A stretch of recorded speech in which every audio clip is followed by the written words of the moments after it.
Questions orales. Oral questions. Questions orales, l'honorable chef de l'opposition.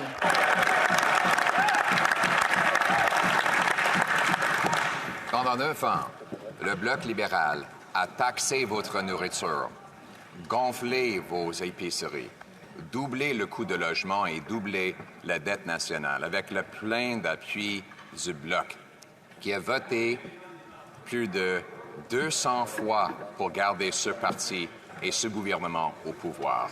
Et maintenant, ils veulent encore augmenter vos impôts et vos taxes. N'est-il pas le temps que vous ayez la chance de choisir un nouveau gouvernement de gros bon sens qui va couper taxes et impôts, bâtir des logements, réparer le budget et stopper les crimes? Le très honorable Premier ministre. Monsieur le Président, si le chef de l'opposition avait passé le moindrement de temps à jaser avec les Canadiens cet été, il aurait entendu que les Canadiens veulent des solutions. Veulent des solutions sur les défis auxquels ils font face en tant que famille, veulent savoir comment on va lutter contre les changements climatiques, veulent savoir comment on va positionner le Canada dans l'économie du futur. Mais le chef de l'opposition se préoccupe juste de ses propres intérêts, pas de l'intérêt des Canadiens. C'est pour ça que nous, de ce bord-ci de la Chambre, nous allons continuer de travailler avec tous les parlementaires qui le veulent pour livrer pour les Canadiens, pour bâtir une économie plus forte pour tous.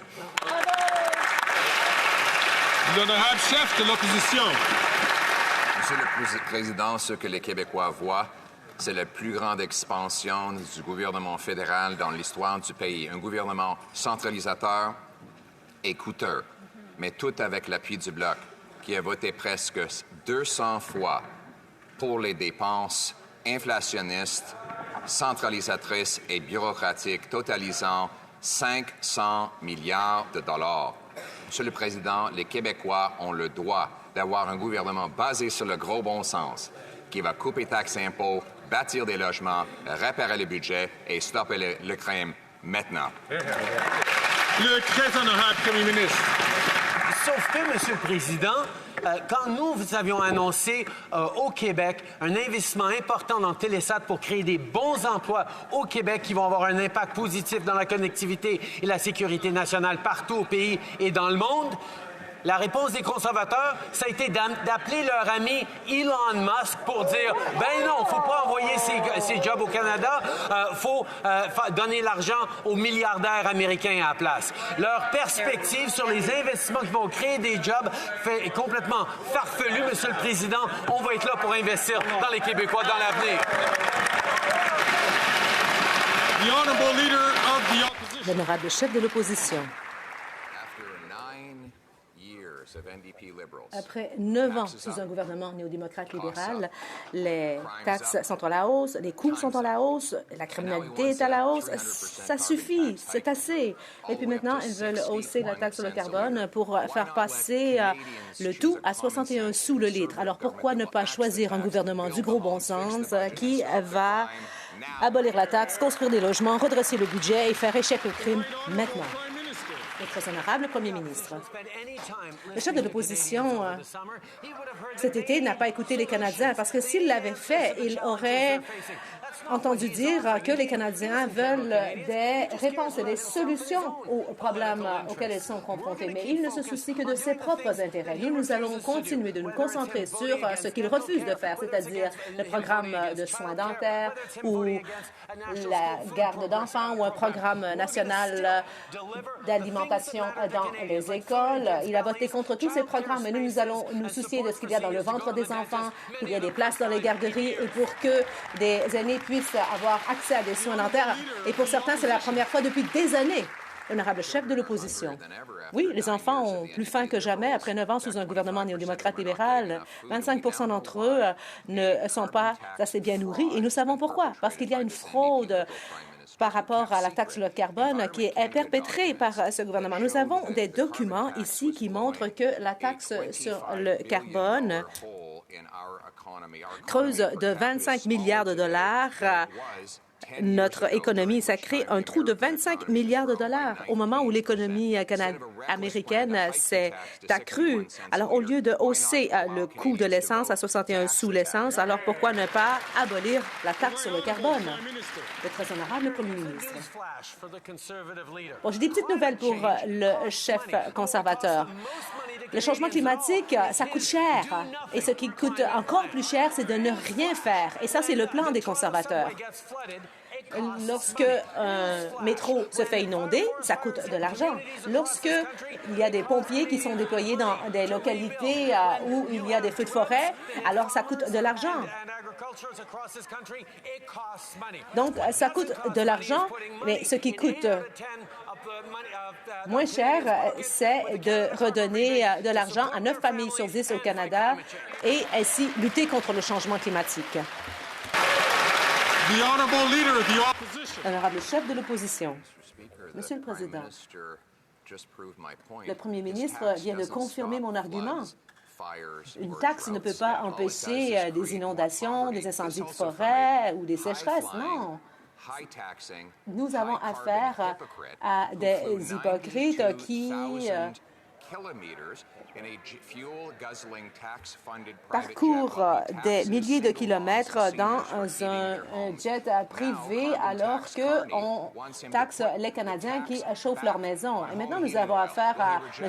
Carney, M. taxe sur le carbone. Et alors, pourquoi ne pas arrêter de l'écouter et laisser les Canadiens choisir d'abolir la taxe?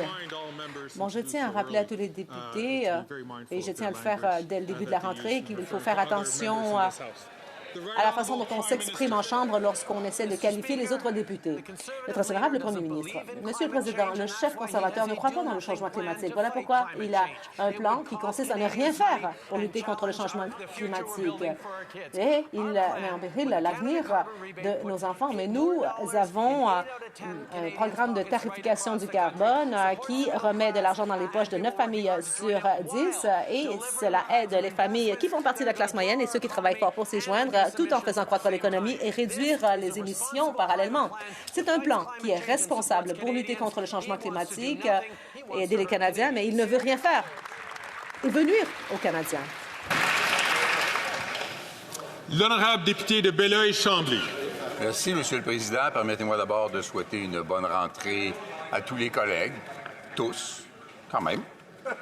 C'est jour de partiel dans la salle Aymar-Verdun.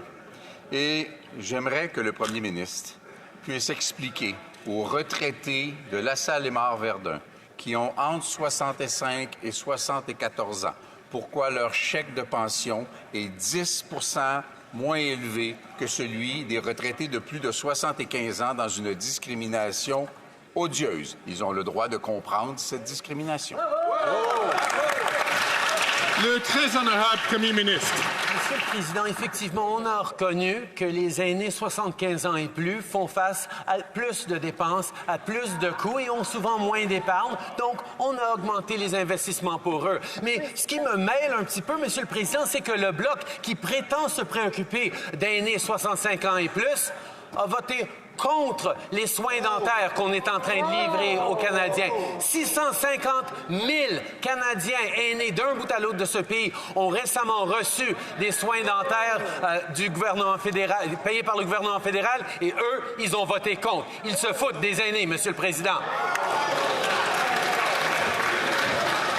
Encore une fois, je veux... J'aimerais que les députés restent avec un langage qui est beaucoup plus à l'intérieur du cadre de ce qui est parlementaire. L'honorable député de Belleuil-Chambly. Monsieur le Président, il est facile à mêler, le Premier ministre. Je vais lui dire, c'est une juridiction exclusive du Québec qu'il est venu piétiner. Il a aussi dit vendredi que les anglophones du Québec n'avaient pas droit aux services de santé en anglais comme les francophones. C'est faux. Je lui demande donc expressément, parce que telle est la loi, de reconnaître qu'il a induit les anglophones de Montréal et du Québec et de la salle Aymar-Verdun en erreur en affirmant qu'ils n'ont pas droit aux mêmes services de santé en anglais que les francophones. Le très honorable Premier ministre. Le Bloc québécois qui prétend parler pour le gouvernement du Québec ne semble pas avoir reconnu que le gouvernement du Québec eux-mêmes ont avoué qu'ils vont émettre un décret pour clarifier et expliquer qu'ils ne voulaient pas s'attaquer aux anglophones. On attend encore cette explication, mais si le gouvernement du Québec l'a reconnu, le Bloc pourrait peut-être le reconnaître aussi. Pareillement, au niveau des aînés de 65 ans et plus qui ont reçu des soins dentaires, ils se foutent carrément de leur juridiction. Ils veulent recevoir des soins dentaires que le Québec ne livrait pas, et donc le fédéral est là pour payer pour les aînés, pour aider les aînés pour avoir des soins dentaires. Le Bloc a voté contre. L'honorable député de New Westminster, Burnaby. La crise du logement dans la Salle-et-Marne Verdun, comme partout au Québec, continue à s'empirer avec les libéraux. Il y a des centaines de personnes qui sont sans logement maintenant. C'est le résultat des règles des libéraux et conservateurs qui ont créé des règles pour que les riches investisseurs s'enrichissent pendant que les locataires payent plus. Ensemble, les libéraux et conservateurs ont perdu plus de 1 million de logements abordables. Les gens méritent mieux. Quand est-ce que le premier ministre va arrêter le travail pour les géants de l'immobilier et va commencer enfin à protéger les locataires? Le très honorable Premier ministre. Monsieur le Président, au fil des dernières années, j'ai eu beaucoup de bonnes conversations avec mes collègues du NPD, avec le chef du NPD, et je sais qu'ils se préoccupent réellement du sort des Canadiens et veulent vraiment aider. Mais ce qui devient évident, c'est qu'ils n'ont aucune idée de comment le faire. Et dès que les conservateurs commencent à les attaquer un petit peu, qu'est-ce qu'ils font? Ils se cachent derrière la politique, ils s'enfuient. Oui, c'est difficile de livrer des choses de façon progressiste dans ce pays, mais nous le faisons en tant que gouvernement, et même sans le NPD, on va continuer de faire, de livrer pour les gens à travers le pays, du logement, des services.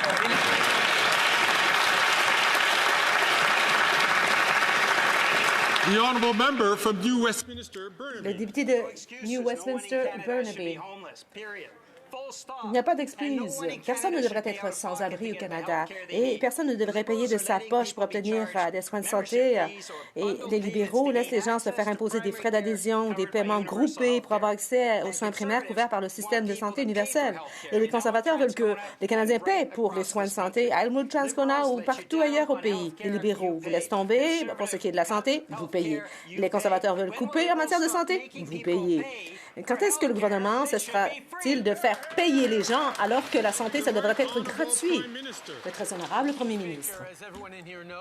Monsieur le Président, comme tout le monde le sait ici, au cours des dernières années, nous avons eu de bonnes conversations avec les néo-démocrates et nous savons qu'ils se soucient beaucoup des Canadiens et ils veulent des résultats pour ces derniers. Malheureusement, ils ne savent pas comment s'y prendre et quand ça devient plus difficile, alors ils retournent leur veste et s'en vont.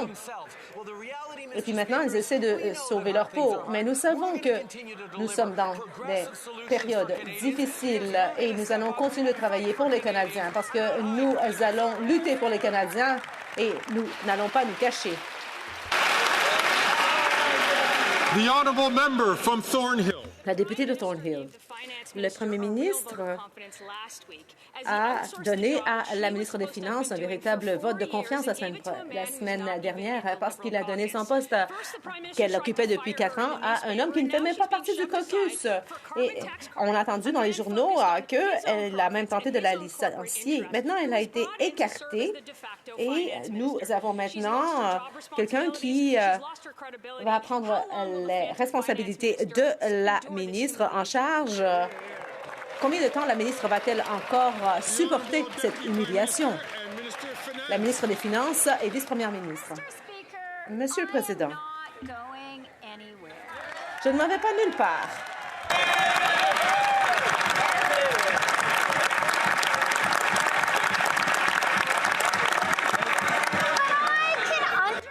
Je suis ici pour rester, mais je peux comprendre pourquoi les conservateurs préfèrent se concentrer sur des attaques personnelles et des coups bas plutôt que de se concentrer sur l'économie.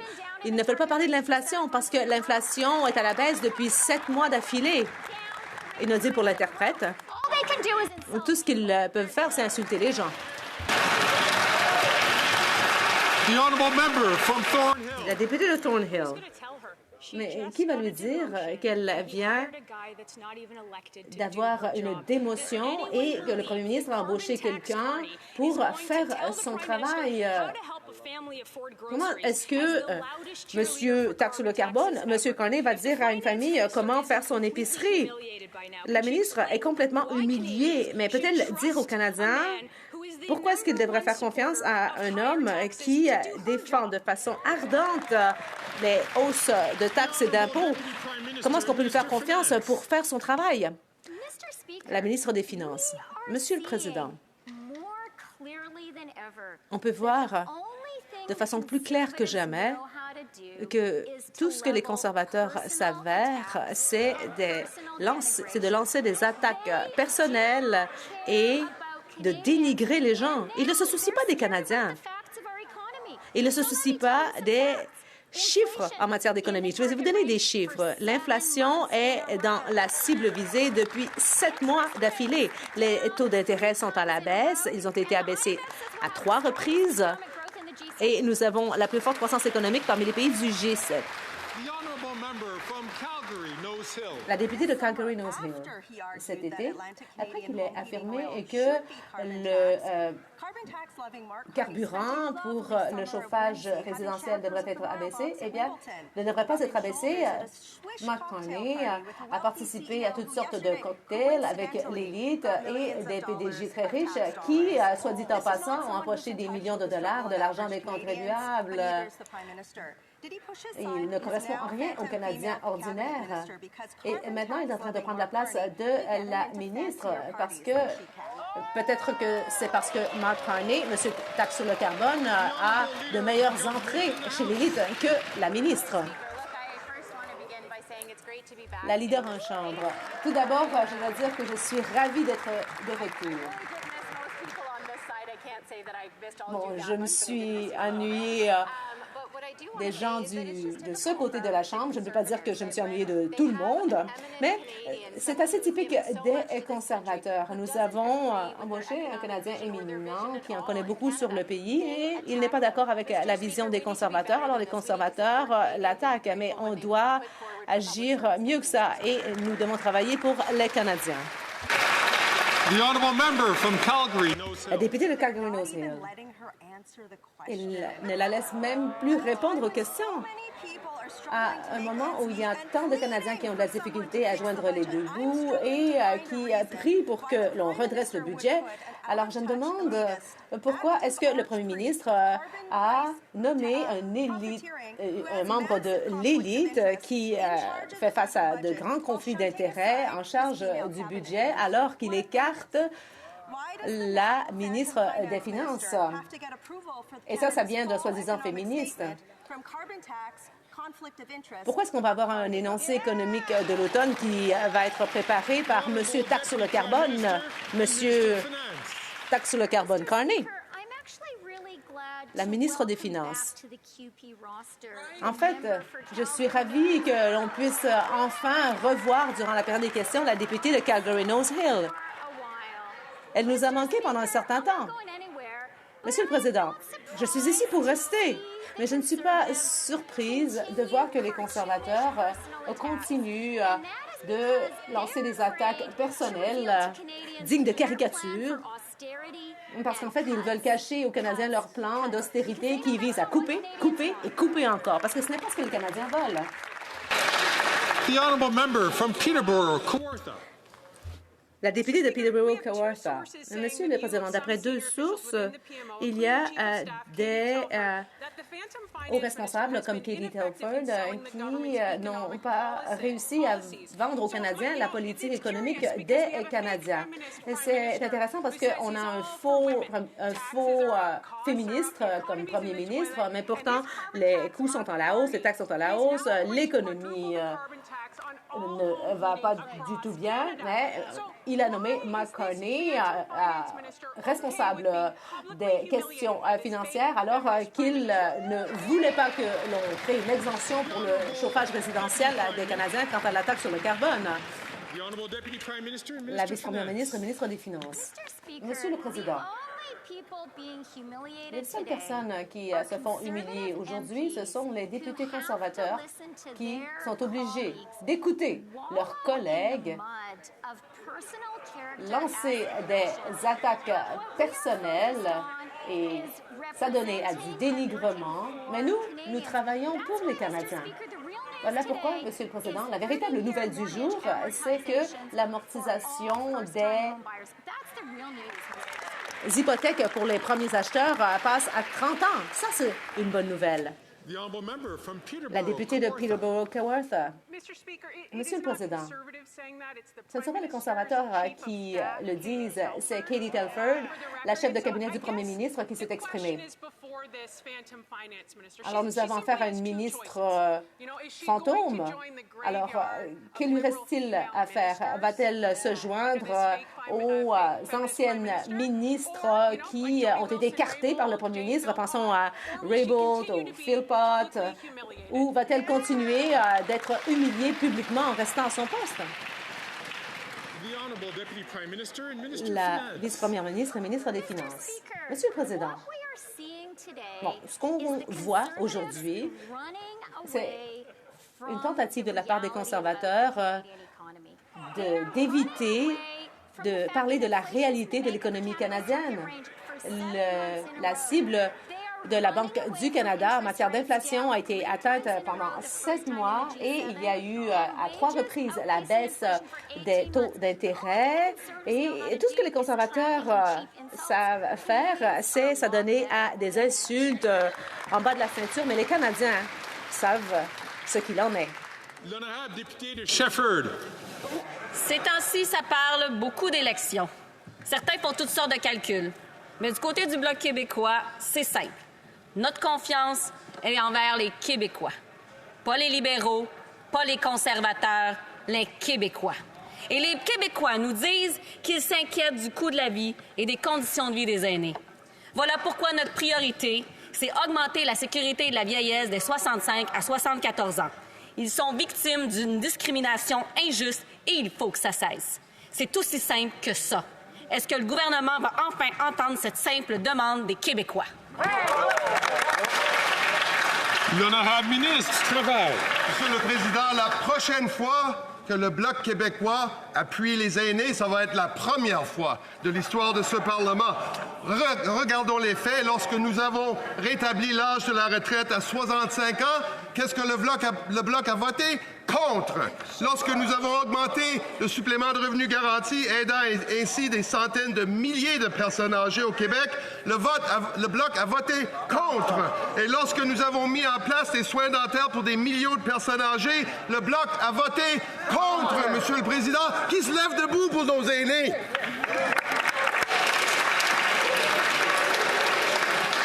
L'honorable député de Shefford. La demande du Bloc québécois est simple. C'est notre projet de loi C-319 qui augmenterait la pension de la vieillesse des 65 à 74 ans de 10 %. C'est tellement simple et sensé qu'en comité, tous les partis ont appuyé notre projet de loi. Tout ce qui manque, c'est la volonté du gouvernement. Alors, puisque tous les partis sont d'accord pour augmenter de 10 % la sécurité de la vieillesse des 65 à 74 ans, est-ce que le gouvernement va faire la seule chose à faire et accorder la recommandation royale à C-319?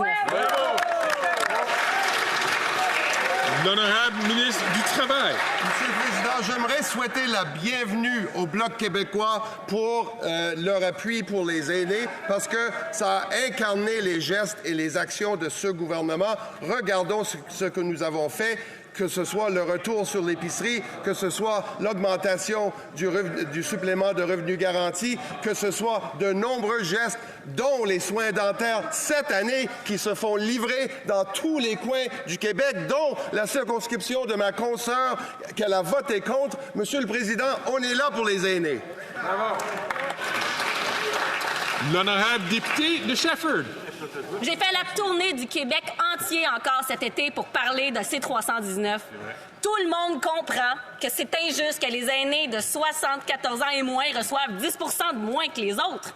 Tout le monde comprend que la facture à l'épicerie, contrairement aux libéraux, elle ne discrimine personne selon l'âge. Voilà pourquoi c'est le principal cheval de bataille du Bloc québécois. Oui. Les Québécois comprennent le problème, les Québécois comprennent notre démarche. Est-ce que les libéraux vont enfin comprendre, eux aussi, et accorder la recommandation royale à ces 319? L'honorable ministre du Travail. Monsieur le Président, ce que le Bloc ne semble pas comprendre, c'est que les gestes comptent. Le compte et les votes ici en Chambre comptent. Voter contre les soins dentaires, très noté par les aînés québécois. Voter contre la diminution de l'âge de la retraite à 65 ans, c'est ça que les Québécois remarquent. Le Parti libéral du Canada est toujours présent pour les pensions canadiennes des Québécois. Le Bloc québécois n'a jamais démontré qu'il était là pour préserver les pensions des Canadiens au Québec ou ailleurs, Monsieur le Président. C'est que c'est la première journée de la rentrée, mais je tiens à que tout le monde reste poli. J'aimerais reconnaître l'honorable député de Charlebourg-Haute-Saint-Charles. Monsieur le Président, le Bloc libéral a voté pour la plus grande expansion du gouvernement fédéral jamais vue. Plus de dépenses, plus que jamais, plus de fonctionnaires que jamais, plus de scandales financiers que jamais. Et ça, avec l'argent des Québécois. Comment le premier ministre a-t-il réussi à convaincre le Bloc d'appuyer le gouvernement le plus coûteux et le plus centralisateur de l'histoire du Canada? Bravo. L'honorable vice-première ministre et ministre des Finances. Monsieur le Président, notre gouvernement est fièrement progressiste. Notre gouvernement est fier de notre action climatique. Notre gouvernement est fier de notre appui pour les garderies de petits-enfants. Notre gouvernement est fier de notre appui pour les familles. Et, Monsieur le Président, nous savons que ces valeurs progressistes sont les valeurs des Québécois et Québécoises. Et c'est pourquoi on a suivi le Québec en ce qui concerne les garderies, en ce qui concerne le climat, et on est fiers d'avoir fait cela. L'honorable député de Charlebourg-Haute-Saint-Charles. Le Bloc libéral dit défendre les intérêts des Québécois. Est-ce que c'est dans l'intérêt des Québécois d'appuyer le gouvernement le plus coûteux de l'histoire du Canada? Est-ce dans l'intérêt des Québécois d'augmenter leurs impôts pour renforcer l'État fédéral qui ne cesse d'empiéter sur les champs de compétences du Québec? C'est clair, le Bloc libéral ne fait que défendre l'intérêt du premier ministre. Qu'est-ce que le premier ministre a offert au chef du Bloc libéral pour l'accepter d'appuyer toutes ces dépenses centralisatrices? L'honorable ministre de l'Agriculture. Merci, des pêches et sociales, je m'excuse. Écoutez, Monsieur le Président, je regarde les conservateurs en face, puis de n'avoir aucune honte à prétendre qu'ils veulent marcher vers la prospérité quand tout ce qu'ils réussissent à faire, c'est bâtir un chemin d'austérité, Monsieur le Président. Les Canadiens savent que tout ce que les conservateurs peuvent faire, c'est chop, chop, chop, Monsieur le Président. Ils ont coupé dans les investissements dans les ports pour petits bateaux. Ils ont coupé dans la science. Ils coupent pour les familles, pour les services en garderie. Ils coupent pour les soins dentaires, Monsieur le Président. C'est ça, bâtir un chemin d'austérité. C'est ça, les conservateurs.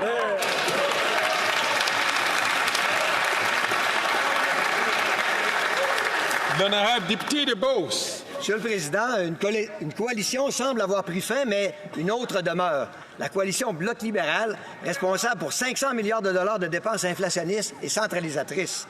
Sous cette coalition, la fonction publique s'est agrandie de plus de 100 000 fonctionnaires, le gouvernement le plus coûteux de l'histoire. Mais les temps d'attente et les normes de service n'ont jamais été pires. Les citoyens et mon personnel en Beauce attendent des heures avant d'obtenir des réponses. Qu'est-ce que le premier ministre a promis au chef du Bloc pour maintenir au pouvoir le gouvernement le plus coûteux et le plus centralisateur de l'histoire du pays? L'honorable ministre du Patrimoine canadien. Merci, Monsieur le Président. Cet été, j'ai eu la chance et le plaisir d'emmener mes collègues du caucus libéral québécois dans ma circonscription à Bromiskois.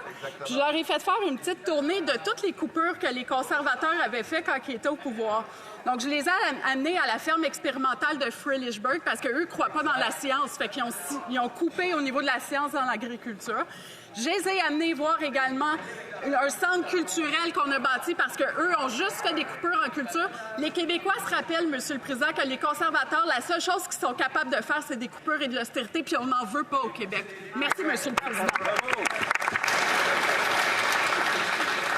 The honourable member from Nanaimo, Ladysmith. L'honorable député de Nanaimo Ladysmith.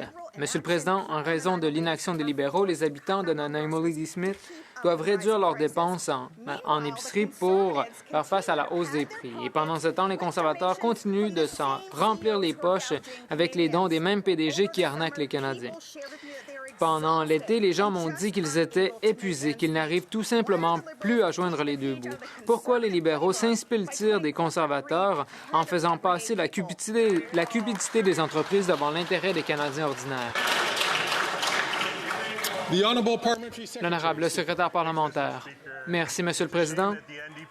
C'est malheureux que la virée à droite du NPD les mène vers ce genre de questions. C'est malheureux que le NPD ait plié devant la pression des conservateurs. Nous avons travaillé pendant plusieurs mois collaborativement pour annoncer toutes sortes de changements à la loi sur la concurrence au Canada, des changements qui vont améliorer les choses et qui vont mener à de meilleurs prix et plus d'options pour les Canadiens et les Canadiennes, notamment plus de pouvoir pour le commissaire à la concurrence de s'attaquer aux pratiques anticoncurrentielles. Ce sont des choses qui vont vraiment améliorer l'économie au Canada. L'honorable député de North Island Powell River. Monsieur le Président, les aînés les plus pauvres reçoivent des centaines de dollars de moins chaque année parce que les politiques libérales ont créé une autre mesure de récupération du supplément de revenu garanti. Cet été, des personnes âgées et leurs proches m'ont dit qu'ils n'arrivent plus à joindre les deux bouts. Les conservateurs ont réduit les pensions et augmenté l'âge de la retraite. Et les libéraux, eux, punissent les aînés les plus pauvres. Les Canadiens ne gagnent jamais avec les libéraux ou les conservateurs. Quand vont-ils cesser de récupérer l'argent des aînés? L'honorable ministre du Travail. Comme la députée le sait, Monsieur le Président, le supplément de revenu garanti, le régime de pension du Canada ont augmenté avec les libéraux. Il n'y a pas de récupération. La députée le sait très bien. Nous avons bonifié, en fait, l'argent que les aînés qui reçoivent le supplément de revenu garanti reçoivent avant récupération. La députée devrait le savoir. L'honorable député de Vaughan Woodbridge. Monsieur le Président, les députés de ce côté-ci de la Chambre ont passé l'été à faire du porte-à-porte et écouter les Canadiens. Nous avons entendu des grands-parents et des enfants qui ont accès au régime canadien de soins dentaires. Des gens qui nous disent qu'il faut construire plus de logements plus rapidement, faire croître l'économie et réduire le coût de la vie. Qu'ont fait les conservateurs, eux, cet été? Miser contre notre économie et contre les Canadiens et les Canadiennes. La vice-première ministre et ministre des Finances peut-elle nous faire part des bonnes nouvelles économiques de l'été et de ce que ces nouvelles veulent dire pour les Canadiens, les Canadiennes et leurs familles?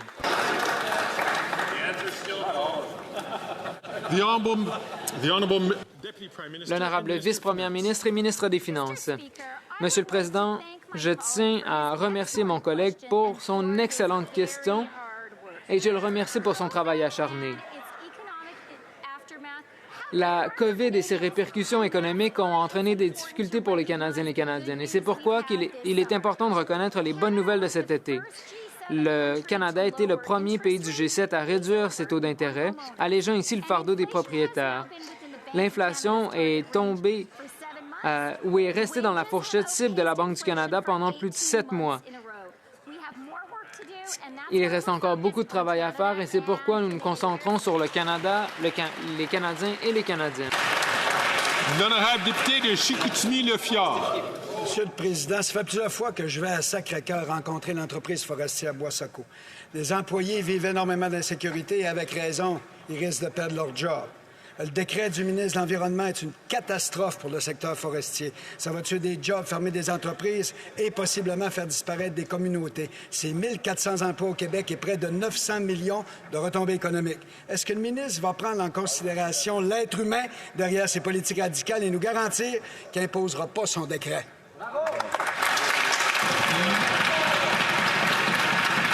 L'honorable ministre de l'Environnement, des changements climatiques. Merci, Monsieur le Président. Très heureux d'être parmi vous encore aujourd'hui pour cette session. J'aimerais quand même rappeler à mon collègue du Parti conservateur que Le gouvernement du Québec s'est engagé depuis 2016, on est en 2024, bientôt 2025, à présenter un plan pour le rétablissement du caribou forestier au Québec. Ça fait 8 ans qu'on attend ce plan-là. En 2022, ils ont signé une lettre conjointe avec nous, le gouvernement fédéral, disant que ce plan arriverait d'ici juin 2023. Et dans ce plan-là, on retrouverait notamment comment on allait protéger au moins 65 % de l'habitat du caribou. C'est le gouvernement du Québec qui s'est engagé à faire ça. S'il ne veut pas d'un décret fédéral, Québec n'a qu'à agir, M. le Président. Merci. L'honorable député de Chicoutimi-Le-Fjord. Je serais curieux de savoir si le ministre est capable de pointer sur une map Sacré-Cœur l'inflation, le coût de la vie, les taux d'intérêt font en sorte que la vie est déjà assez difficile.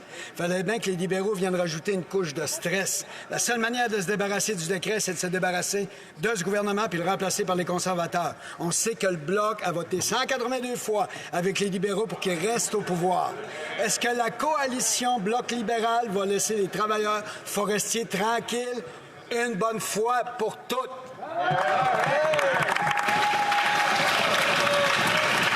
L'honorable ministre de l'Environnement et du Changement climatique. Monsieur le Président, si vous saviez combien de fois cet été j'ai rencontré des gens au Québec qui trouvent ça complètement ridicule qu'on parle d'une coalition entre le Parti libéral du Canada et le Bloc québécois, avec qui on est capable de travailler. Mais l'idée qu'il y a une coalition, les gens au Québec trouvent ça complètement ridicule. Mais ça ne devrait pas nous surprendre venant des conservateurs, Monsieur le Président. Encore une fois, on voit à quel point ils n'ont aucun intérêt pour la protection de l'environnement, aucun intérêt pour la qualité de l'air, pour la qualité de l'eau, pour l'avenir qu'on va laisser à nos enfants et à nos petits-enfants. Nous, on pense qu'on est capable d'être là pour l'économie, d'être là pour les communautés et d'être là pour l'environnement, Monsieur le Président. L'honorable député de Calgary-Forest Lawn. Après 9 années de gouvernement néo-démocrate libéral, les impôts sont en hausse, les crimes sont en hausse, c'est assez. Lorsque le premier ministre a mis en place une arnaque ou a mis en place Arnaquan, les néo-démocrates ont dit oui. Et aujourd'hui, on sait que cela ajoute 4 milliards de dollars en coûts pour les agriculteurs et les aliments. Pourquoi ne pas déclencher une élection dès maintenant et permettre aux Canadiens de décider s'ils veulent quadrupler la taxe ou l'abolir une fois pour toutes? L'honorable ministre de l'Environnement et des Changements climatiques. Monsieur le Président, nous avons eu une élection sur la taxe carbone en 2021 et le Parti conservateur avait un programme électoral dans lequel il proposait une tarification du carbone. Les conservateurs refusent de regarder même dans leur passé récent pour l'admettre. En comité, on nous a dit que 8 familles sur 10 au Canada reçoivent plus d'argent avec la remise sur le carbone que ce qu'ils ne paient. Malheureusement, le Parti conservateur du Canada continue de véhiculer des mensonges et de la désinformation sur le sujet. L'honorable député de Calgary-Forest Lawn. Le directeur parlementaire du budget a dit en fait que le ministre mentait lorsqu'il a affirmé que les Canadiens recevaient plus d'argent.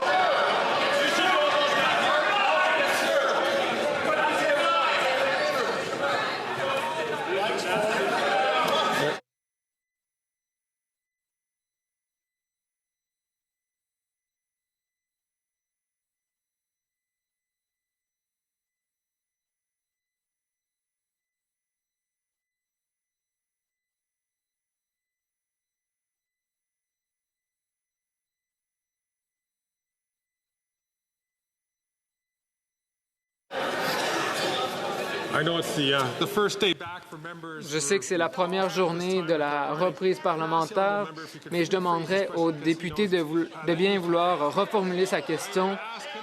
En fait, je vais demander aux députés...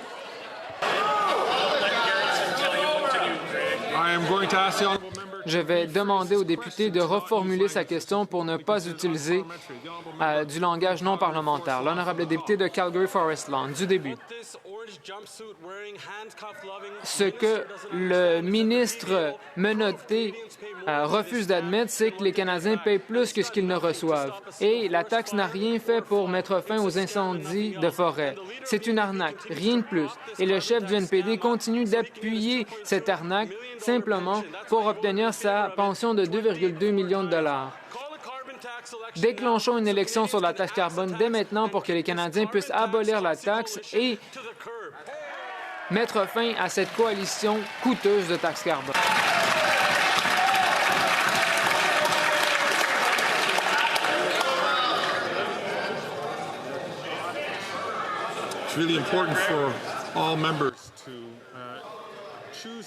Les députés doivent être très prudents dans le choix de vocabulaire qu'ils font à la Chambre des communes.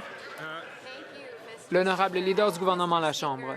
Monsieur le Président, ce genre de commentaire du député d'en face est tout à fait inapproprié et franchement, les Canadiens méritent mieux. Mais c'est tout ce dont on doit s'attendre de la part de ces conservateurs.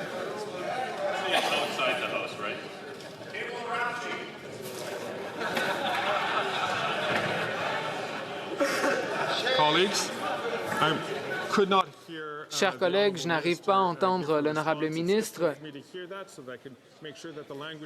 Je dois m'assurer de pouvoir entendre les réponses. L'honorable leader du gouvernement à la Chambre, du début, s'il vous plaît. Merci, Monsieur le Président. Monsieur le Président, le langage utilisé par le député d'en face était inacceptable. Les Canadiens méritent mieux. Malheureusement, c'est ce à quoi nous ont habitués les conservateurs et leurs chefs. Ils se concentrent sur la tarification de la pollution parce qu'ils veulent détourner les choses des choses réelles. Les conservateurs ont fait des coupures dans la CBC, des coupures dans les soins de santé. C'est ce que les conservateurs veulent cacher des Canadiens, mais les conservateurs doivent être honnêtes avec les Canadiens.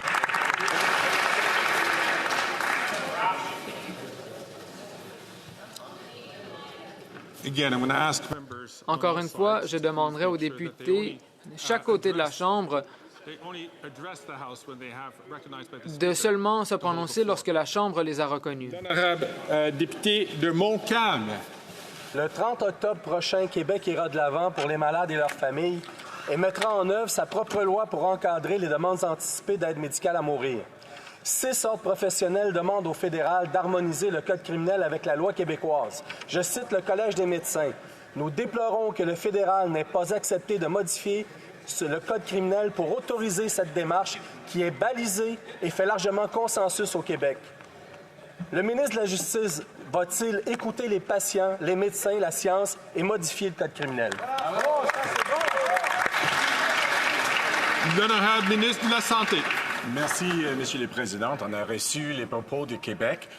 C'est un sujet vraiment sensitif et on a besoin de temps, pas juste de considérer l'implication légale des propos, mais aussi d'avoir une conversation nationale, pas juste avec mon homologue provincial et territorial, mais avec le pays aussi, parce qu'il va y avoir des conséquences sur ça et je vais continuer de parler avec mon honorable collègue de l'autre côté. L'honorable député de Montcalm. Ça fait depuis février 2023 que le ministre de la Justice répète qu'il consulte les provinces, qu'il réfléchit, que les demandes anticipées, c'est compliqué. Pourtant, 83 des Canadiens, 87 des Québécois sont pour. Pendant qu'il tergiverse, le Québec s'est doté d'une loi. Les patients attendent qu'elle soit mise en œuvre et les médecins veulent pratiquer en toute quiétude. Est-ce que le ministre comprend qu'il y a une différence entre étudier rigoureusement une question et se traîner les pieds pendant qu'il y a des gens qui souffrent? Oui! L'honorable ministre de la Justice et vérificateur général du... Merci, Monsieur le Président. Procureur général du Canada. Un choix profondément personnel et complexe. J'ai un profond respect pour le travail crucial que le Québec a accompli en matière de demande anticipée. Le Canada dispose d'un seul code criminel, et ce, pour une bonne raison. Les Canadiens méritent des normes cohérentes, une clarté sur ce qui est criminel. Il n'y a pas de solution rapide pour permettre en toute sécurité une exception pour le Québec sur cette question. La conversation ne s'arrête pas ici. Nous nous engageons à travailler avec le Québec pour envisager les prochaines étapes. Merci. L'honorable député de Toronto-Saint-Paul.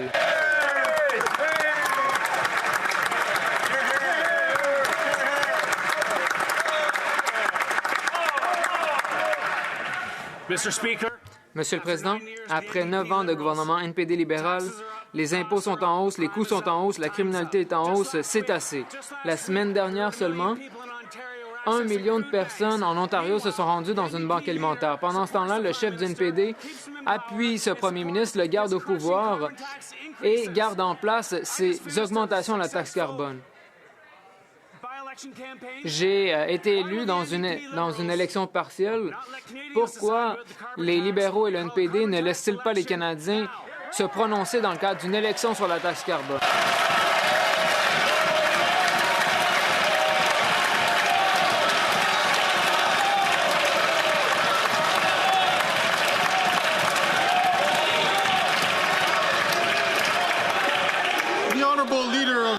L'honorable leader du gouvernement à la Chambre des communes.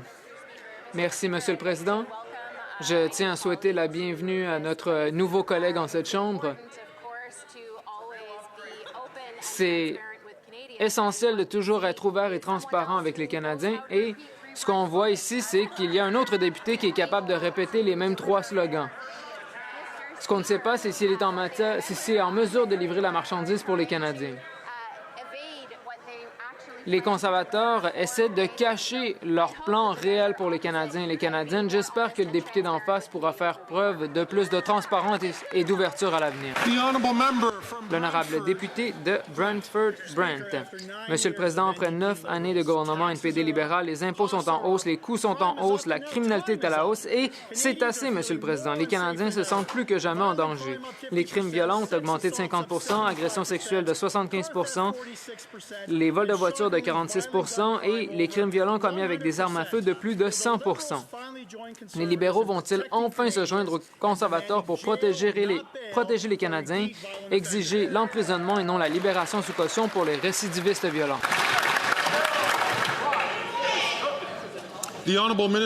L'honorable ministre de la Justice et procureur général du Canada. Monsieur le Président, mon rôle, c'est d'assurer la sécurité des Canadiens. Voici ce que nous avons fait au cours des 12 derniers mois.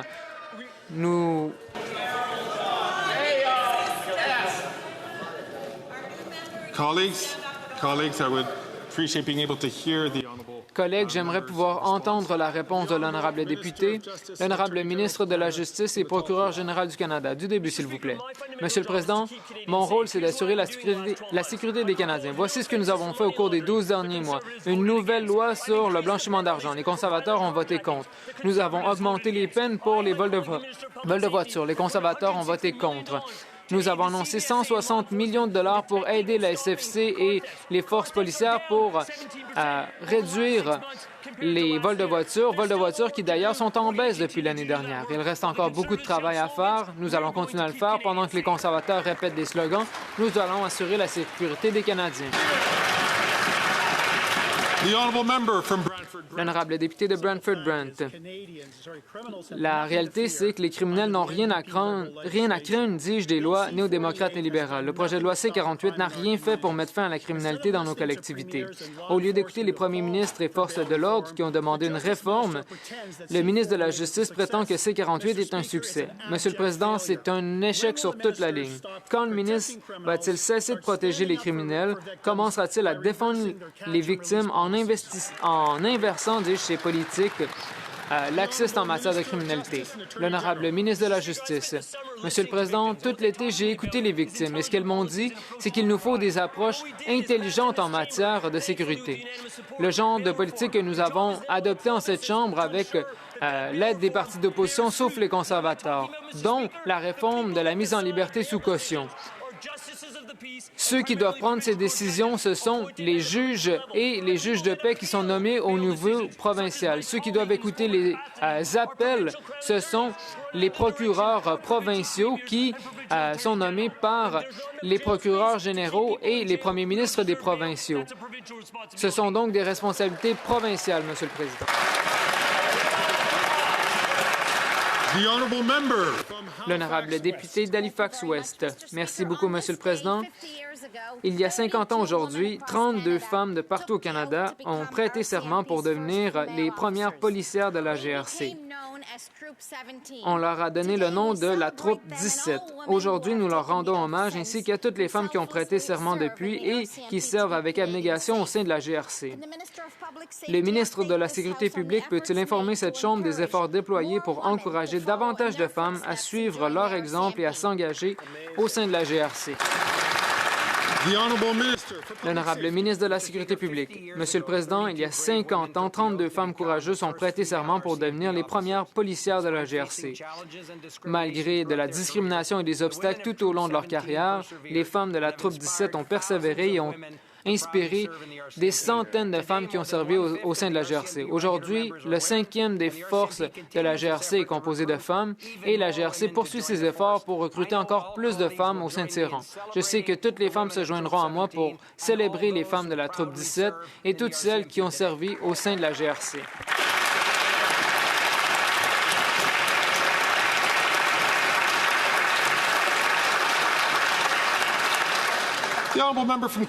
L'honorable député de Coast of Bay, Central Notre-Dame. Monsieur le Président, après 9 ans de gouvernement NPD libéral, les impôts ont augmenté, les coûts ont augmenté, les crimes ont augmenté. C'est assez. L'accès des étrangers à la Morue-du-Nord est elle aussi en hausse.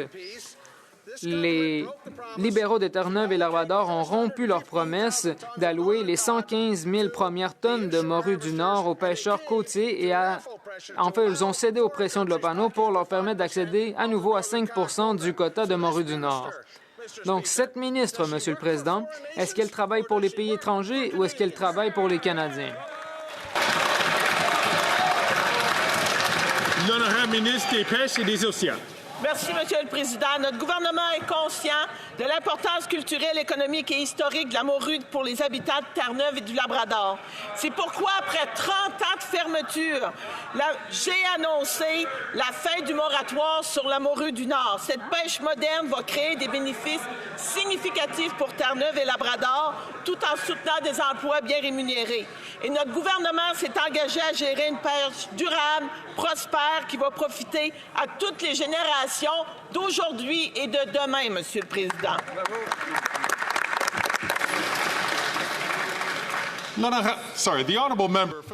L'honorable député de Nouveau-Brunswick Sud-Ouest. Monsieur le Président, après 9 ans de gouvernement NPD libéral, les impôts sont à la hausse, les coûts ont augmenté, les crimes ont augmenté. C'est assez pour cette ministre des Pêches.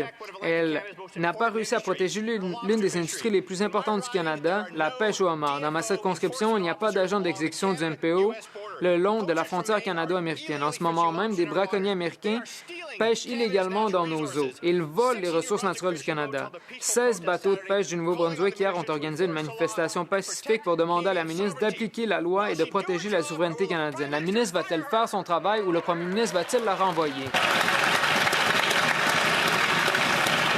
L'honorable ministre des Pêches et des Océans. Merci, Monsieur le Président. Monsieur le Président, nos agents des pêches ont un travail qui est très difficile à faire, puis accomplissent ce travail-là chaque jour, Monsieur le Président. Puis l'opposition de répéter ad nauseam, Monsieur le Président, qu'il n'y a pas de surveillance sur l'eau, c'est totalement faux, Monsieur le Président, et c'est même irresponsable, Monsieur le Président. Le travail se fait.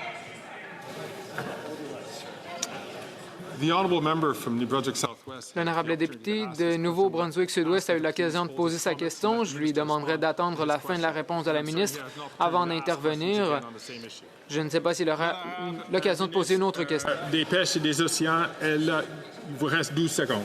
Merci, Monsieur le Président. Puis je veux rassurer mon collègue que s'il y a de la voix, moi aussi j'en ai de la voix, Monsieur le Président. Puis on déploie le personnel puis les ressources supplémentaires qui sont nécessaires pour assurer la protection de nos océans puis de nos ressources, Monsieur le Président. L'honorable député de South Shore, St. Margaret's. Après 9 ans de gouvernement NPD libéral, les impôts, les coûts et la criminalité sont en hausse. Les agents fédéraux des pêches refusent de patrouiller dans les régions des Maritimes parce que ces libéraux ne les laissent pas appliquer la loi. Ils se font attaquer avec des fusils de chasse et des couteaux. Pendant ce temps, la ministre continue à faire fi de la réalité et à refuser d'écouter les pêcheurs. Ce sont des milliers de livres qui sont pêchés illégalement dans les eaux canadiennes par des braconniers américains. La ministre va-t-il finalement écouter les pêcheurs pour que nous puissions régler le secteur des pêches? L'honorable ministre des Pêches et des Océans. Merci, Monsieur le Président. Puis j'inviterai mes collègues à écouter là, la traduction en anglais de ce que je vais dire en français, Monsieur le Président. C'est totalement faux ce qui est amené ici en Chambre actuellement. Les agents des pêches font leur travail, Monsieur le Président. Puis nous ici, de ce côté-ci de la Chambre, c'est pas un show qu'on fait parce que c'est trop important, Monsieur le Président. C'est une question de sécurité sur l'eau et je veux vraiment rassurer. Ce qu'ils se disent, c'est irresponsable puis on va continuer de faire notre travail, Monsieur le Président, de la bonne façon comme il se doit.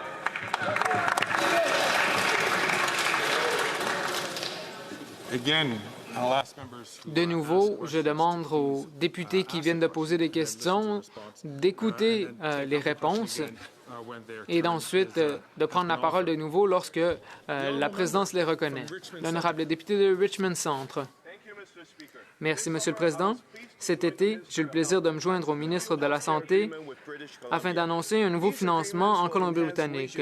Financement qui permettra d'augmenter les salaires des préposés aux bénéficiaires et d'augmenter l'accès aux médicaments partout en Colombie-Britannique. Les Canadiens croient en notre système de santé et nous devons continuer de mettre en place un système qui sera pérenne pour toutes les générations. Le ministre de la Santé peut-il nous dire comment ces accords vont aider les soins de santé en Colombie-Britannique?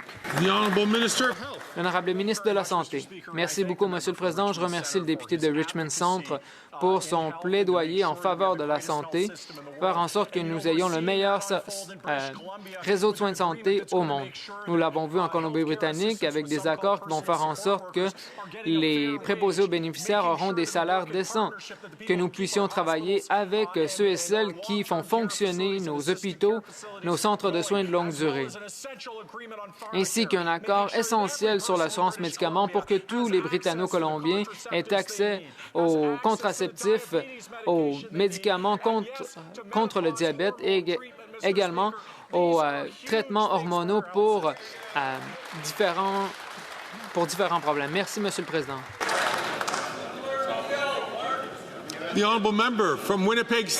L'honorable député de Winnipeg Centre. Monsieur le Président, l'incapacité des libéraux à financer les services dans le cadre du principe de Jordan met en danger les jeunes des Premières Nations. À Winnipeg, l'organisation Spirit Horse Action Therapy devrait recevoir 400 000 $ que ne lui a pas versé encore le gouvernement et la Société de soutien à l'enfance et à la famille des Premières Nations affirme que la négligence de ce gouvernement met la vie des enfants en danger. Quand les libéraux respecteront-ils leurs obligations légales en vertu du principe de Jordan et assureront-ils la santé et la sécurité des jeunes des Premières Nations? L'honorable ministre. Monsieur le Président, je suis fier de faire partie d'un gouvernement qui accorde la priorité à la santé des jeunes des Premières Nations. Les enfants ont finalement accès aux services après des décennies de coupures conservatrices, des décennies pendant lesquelles les conservateurs ont fait fi de leurs besoins et ont dû être traînés devant les tribunaux. Nous corrigeons la situation, nous faisons en sorte qu'aucun enfant des Premières Nations n'ait pas accès aux services dont il a besoin.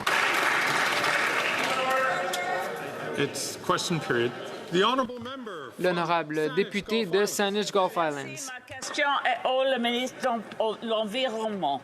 L'usine Northvolt va s'établir sur le terrain contaminé de l'ancienne usine explosive SEAL et risque de polluer le rivière Richelieu. Il y a des impacts de juridictions fédérales. 4 000 personnes ont signé une pétition pour évaluation fédérale et les maires de Saint-Basile, de McMasterville se questionnent sur l'impact de Northvolt. Est-ce que le ministre va utiliser ses pouvoirs prévus dans la loi et ordonner une évaluation environnementale des impacts au projet Northvolt au Québec? L'honorable ministre de l'Environnement et du Changement climatique. Merci, Monsieur le Président, et je remercie ma collègue de Saanich Gulf Islands pour sa question. Nous avons effectivement, l'Agence canadienne d'évaluation d'impact a reçu une demande d'évaluation pour le projet. Cette évaluation, comme c'est le cas normalement, suit son cours et l'Agence me fera une recommandation dans les semaines à venir. J'aimerais par contre partager avec cette Chambre le fait que la chef du Parti vert et moi et beaucoup de gens au Canada sont très confus quant à la position du NPD sur la question de la tarification carbone, Monsieur le Président. J'ai fait du porte-à-porte en fin de semaine dans la salle Villemort et je ne peux pas vous dire le nombre de gens qui m'ont dit on ne comprend pas cette position-là du NPD qui placerait le Québec et l'ensemble du pays en désavantage, Monsieur le Président.